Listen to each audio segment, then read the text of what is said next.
ਸਤਿ ਸ਼੍ਰੀ ਅਕਾਲ। ਨਿਊਜ਼ 18 ਪੰਜਾਬ ਹਰਿਆਣਾ ਹਿਮਾਚਲ ਦੇਖ ਰਹੇ ਸਾਰੇ ਦਰਸ਼ਕਾਂ ਦਾ ਸਵਾਗਤ। ਮੈਂ ਅਮ੍ਰਿਤ ਵਿਰਦੀ। ਬੁਲੇਟਿਨ ਦੀ ਸ਼ੁਰੂਆਤ ਕਰਦੇ ਹਾਂ ਕਿਸਾਨ ਅੰਦੋਲਨ ਦੇ ਨਾਲ ਜੁੜੀ ਇਸ ਵੱਡੀ ਖਬਰ ਦੇ ਨਾਲ।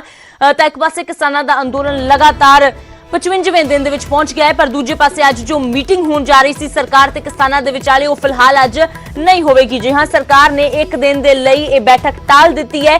ਹੁਣ ਕੱਲ ਨੂੰ ਹੋਵੇਗੀ 10ਵੇਂ ਗੇੜ ਦੀ ਬੈਠਕ। ਕੱਲ ਦੁਪਹਿਰ 2 ਵਜੇ ਵਿਗਿਆਨ ਭਵਨ ਦੇ ਵਿੱਚ ਸਰਕਾਰ ਦੇ ਨਾਲ ਕਿਸਾਨਾਂ ਦੀ ਬੈਠਕ ਹੋਵੇਗੀ, ਜਿਹੜੀ ਕਿ ਪਹਿਲਾਂ ਅੱਜ 12 ਵਜੇ ਹੋਣੀ ਸੀ, ਉਸ ਨੂੰ ਟਾਲ ਦਿੱਤਾ ਗਿਆ ਹੈ, ਮੁਲਤਵੀ ਕਰ ਦਿੱਤਾ ਗਿਆ ਹੈ। ਇਸ ਤੋਂ ਪਹਿਲਾਂ 9 ਗੇੜ ਦੀਆਂ ਮੀਟਿੰਗਾਂ ਹੋ ਚੁੱਕੀਆਂ ਨੇ, ਪਰ ਸਾਰੀਆਂ ਹੀ ਮੀਟਿੰਗਾਂ ਬੇਸਿੱਟਾ ਰਹੀਆਂ ਨੇ। ਹੁਣ ਨਜ਼ਰ ਅੱਜ ਦੀ ਮੀਟਿੰਗ ਤੇ ਟਿਕੀ ਹੋਈ ਸੀ ਕਿ ਅੱਜ ਮੀਟਿੰਗ ਦੇ ਵਿੱਚ ਗੱਲਬਾਤ ਅੱਗੇ ਵੱਧਦੀ ਹੈ ਜਾਂ ਫਿਰ ਨਹੀਂ। ਪਰ ਕੱਲ ਰਾਤ ਨੂੰ ਜੋ ਸਰਕਾਰ ਦੇ ਵੱਲੋਂ ਇੱਕ ਲੈਟਰ ਕਿਸਾਨਾਂ ਨੂੰ ਭੇਜਿਆ ਗਿਆ ਹੈ, ਜਿਸ ਦੇ ਵਿੱਚ ਕਿਹਾ ਗਿਆ ਹੈ ਕਿ ਇਹ ਮੀਟਿੰਗ ਜੋ ਹੈ ਇੱਕ ਦਿਨ ਦੇ ਲਈ ਮੁਲਤਵੀ ਕੀਤੀ ਜਾ ਰਹੀ ਹੈ, ਯਾਨੀ ਕਿ ਹੁਣ 19 ਜਨਵਰੀ ਦੀ ਬਜਾਏ 20 ਜਨਵਰੀ ਨੂੰ ਇਹ ਬੈਠਕ ਹੋਵੇਗੀ। ਤਾਂ ਕੱਲ ਦੀ ਬੈਠਕ ਕਾਫੀ ਅਹਿਮ ਹੈ। ਕੱਲ ਬੈਠਕ ਦੇ ਵਿੱਚ ਗੱਲਬਾਤ ਅੱਗੇ ਵੱਧ ਪਾਉਂਦੀ ਹੈ ਜਾਂ ਨਹੀਂ, ਇਹ ਵੀ ਮੰਨਿਆ ਜਾ ਰਿਹਾ ਹੈ ਕਿ ਜੋ ਮੀਟਿੰਗ ਮੁਲਤਵੀ ਕਰਨ ਦਾ ਕਾਰਨ ਹੈ ਕਿ ਹੋ ਸਕਦਾ ਹੈ ਕਿ ਸਰਕਾਰ ਕਿਸਾਨਾਂ ਦੇ ਲਈ ਕੋਈ ਨਵਾਂ ਪ੍ਰਸਤਾਵ ਪੇਸ਼ ਕਰਨ ਤੇ ਵਿਚਾਰ ਕਰ ਰਹੀ ਹੋਵੇ।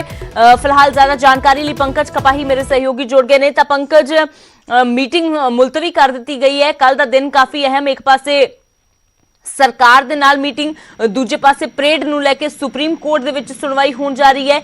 ਤਾਂ ਕੁਝ ਪਤਾ ਚੱਲ ਪਾਇਆ ਕਿ ਇਸ ਵੇਲੇ ਕੀ ਵਿਚਾਰ ਕਰ ਰਹੀ ਹੈ ਸਰਕਾਰ, ਕੀ ਸਟ੍ਰੈਟਜੀ ਅਪਣਾ ਰਹੀ ਹੈ?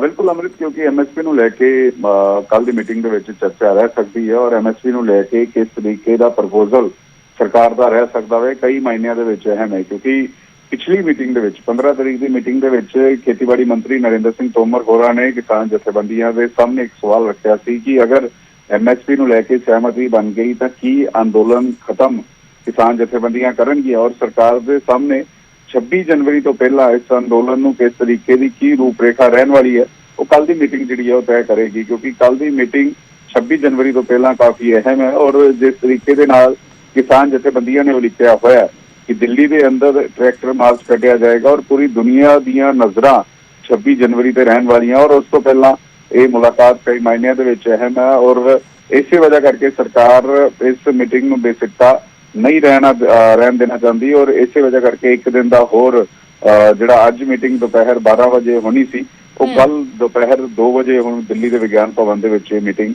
ਰਹਿਣ ਵਾਲੀ ਹੈ। ਅਮ੍ਰਿਤ ਬਿਲਕੁਲ ਪੰਕਜ, ਤਾਂ ਫਿਲਹਾਲ ਕੱਲ ਦੀ ਮੀਟਿੰਗ ਦੇ ਵਿੱਚ ਕੀ ਕੁਝ ਹੁੰਦਾ ਹੈ ਉਸ ਤੇ ਵੀ ਲਗਾਤਾਰ ਨਜ਼ਰ ਜੋ ਹੈ ਉਹ ਬਣੀ ਹੋਈ ਹੈ। ਸੁਪਰੀਮ ਕੋਰਟ ਕੀ ਫੈਸਲਾ ਸੁਣਾਉਂਦੀ ਹੈ ਇਸ ਟਰੈਕਟਰ ਪਰੇਡ ਨੂੰ ਲੈ ਕੇ, ਉਹ ਵੀ ਦੇਖਣਾ ਕਾਫੀ ਅਹਿਮ ਹੈ। ਸ਼ੁਕਰੀਆ ਪੰਕਜ ਇਸ तमाम ਜਾਣਕਾਰੀ ਦੇ ਲਈ।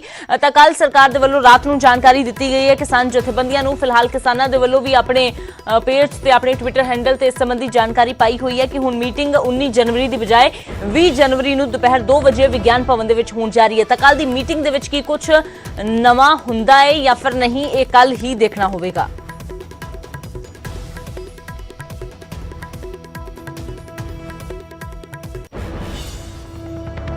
ਤੇ ਅਗਲੀ ਵੱਡੀ ਖਬਰ ਦਾ ਰੁਖ ਕਰਦੇ ਹਾਂ। ਸੁਪਰੀਮ ਕੋਰਟ ਦੀ ਕਮੇਟੀ ਦੀ ਅੱਜ ਪਹਿਲੀ ਬੈਠਕ ਹੋਣ ਜਾ ਰਹੀ ਹੈ। ਦਰਅਸਲ ਖੇਤੀ ਕਾਨੂੰਨਾਂ ਨੂੰ ਲੈ ਕੇ ਸੁਪਰੀਮ ਕੋਰਟ ਨੇ ਇੱਕ 4 ਮੈਂਬਰੀ ਕਮੇਟੀ ਬਣਾਈ ਸੀ। ਹਾਲਾਂਕਿ ਉਸ 4 ਮੈਂਬਰੀ ਕਮੇਟੀ ਦੇ ਵਿੱਚੋਂ ਇੱਕ ਮੈਂਬਰ ਭੁਪਿੰਦਰ ਸਿੰਘ ਮਾਨ ਪਹਿਲਾਂ ਹੀ ਖੁਦ ਨੂੰ ਕਮੇਟੀ ਤੋਂ ਵੱਖ ਕਰ ਚੁੱਕੇ ਨੇ। ਹੁਣ ਬਾਕੀ 3 ਮੈਂਬਰ ਜੋ ਬਚੇ ਨੇ ਉਹ ਦਿੱਲੀ ਦੇ ਵਿੱਚ ਅੱਜ ਮੰਥਨ ਕਰਨਗੇ। ਅਨਿਲ ਗਨਵਟ, ਪੀਕੇ ਜੋਸ਼ੀ, ਅਸ਼ੋਕ ਗੁਲਾਟੀ, ਇਹ 3 ਮੈਂਬਰ ਫਿਲਹਾਲ ਪਾਰਟੀ ਦੇ ਵਿੱਚ ਬਚੇ ਨੇ। ਕੱਲ ਸੁਪਰੀਮ ਕੋਰਟ ਦੇ ਵਿੱਚ ਸੁਣਵਾਈ ਹੋਣੀ ਸੀ ਪਰ ਉਹ ਸੁਣਵਾਈ ਟਲ ਗਈ।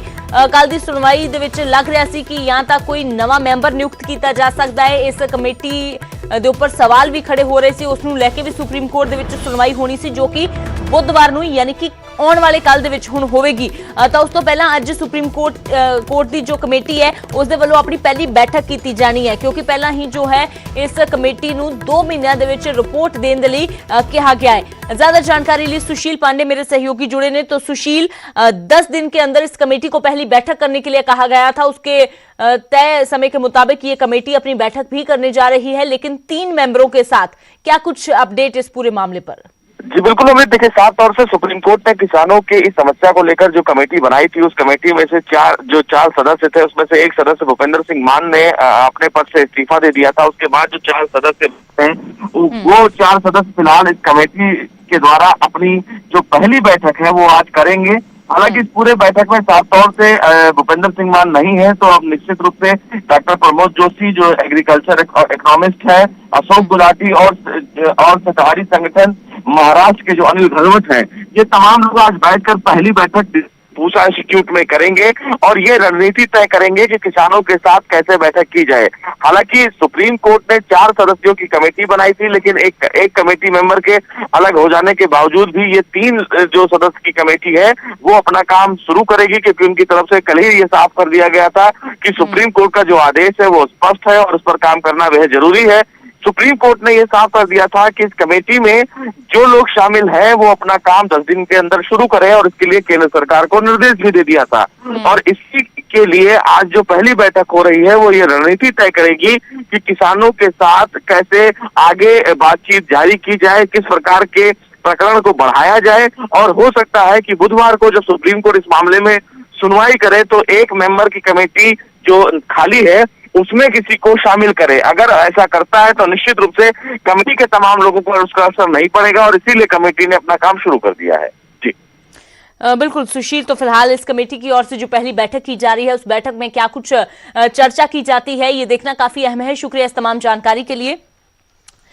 ਤਾਂ ਅੱਜ ਸੁਪਰੀਮ ਕੋਰਟ ਦੀ ਬਣਾਈ ਗਈ ਕਮੇਟੀ ਦੇ ਵੱਲੋਂ ਆਪਣੀ ਪਹਿਲੀ ਬੈਠਕ ਕੀਤੀ ਜਾ ਰਹੀ ਹੈ। ਖੇਤੀ ਕਾਨੂੰਨਾਂ ਤੇ ਵਿਚਾਰ ਕਰਨ ਦੇ ਲਈ ਇਸ ਕਮੇਟੀ ਦਾ ਗਠਨ ਕੀਤਾ ਗਿਆ ਸੀ ਸੁਪਰੀਮ ਕੋਰਟ ਦੇ ਵੱਲੋਂ ਕਿ ਆਖਿਰਕਾਰ ਪਤਾ ਲਗਾਇਆ ਜਾਵੇ ਕਿ ਗੱਲਬਾਤ ਦੇ ਬਾਵਜੂਦ ਗੱਲ ਕਿਉਂ ਨਹੀਂ ਬਣ ਰਹੀ, ਗੱਲ ਅੜੀ ਕਿਉਂ ਹੋਈ ਹੈ, ਰੇੜਕਾ ਕਿੱਥੇ ਬਰਕਰਾਰ ਹੈ। ਤਾਂ ਫਿਲਹਾਲ ਅਨਿਲ ਗਨਵਟ, ਪੀਕੇ ਜੋਸ਼ੀ, ਅਸ਼ੋਕ ਗੁਲਾਟੀ ਦੇ ਵੱਲੋਂ ਅੱਜ ਪਹਿਲੀ ਬੈਠਕ ਕੀਤੀ ਜਾ ਰਹੀ ਹੈ। ਤਾਂ ਇੱਕ ਪਾਸੇ ਕਮੇਟੀ ਬੈਠਕ ਕਰਨ ਜਾ ਰਹੀ ਹੈ ਤਾਂ ਦੂਜੇ ਪਾਸੇ ਕਿਸਾਨ ਆਗੂਆਂ ਦੇ ਨਾਲ ਦਿੱਲੀ ਪੁਲਿਸ ਦੀ ਮੀਟਿੰਗ ਹੋਣ ਜਾ ਰਹੀ ਹੈ। 26 ਜਨਵਰੀ ਦੀ ਟਰੈਕਟਰ ਪਰੇਡ ਤੇ ਇਸ ਮੀਟਿੰਗ ਦੇ ਵਿੱਚ ਚਰਚਾ ਹੋਵੇਗੀ। ਕਿਸਾਨਾਂ ਨੇ ਆਊਟਰ ਰਿੰਗ ਰੋਡ ਤੇ ਮਾਰਚ ਕੱਢਣਾ ਹੈ। ਟਰੈਕਟਰ ਪਰੇਡ ਤੇ ਕੱਲ ਸੁਪਰੀਮ ਕੋਰਟ ਦੇ ਵਿੱਚ ਵੀ ਸੁਣਵਾਈ ਹੋਣੀ ਹੈ। ਸੁਪਰੀਮ ਕੋਰਟ ਦੇ ਵਿੱਚ ਦਿੱਲੀ ਪੁਲਿਸ ਨੇ ਪਰੇਡ ਤੇ ਰੋਕ ਲਗਾਉਣ ਦੀ ਅਰਜ਼ੀ ਪਾਈ ਹੈ। ਹਾਲਾਂਕਿ ਕੱਲ ਸੁਪਰੀਮ ਕੋਰਟ ਨੇ ਪੁਲਿਸ ਨੂੰ ਖੁਦ ਫੈਸਲਾ ਲੈਣ ਦੇ ਨਿਰਦੇਸ਼ ਦਿੱਤੇ ਸੀ। ਦੱਸ ਦਈਏ ਕਿ ਦਿੱਲੀ ਪੁਲਿਸ ਦੇ ਅਧਿਕਾਰੀ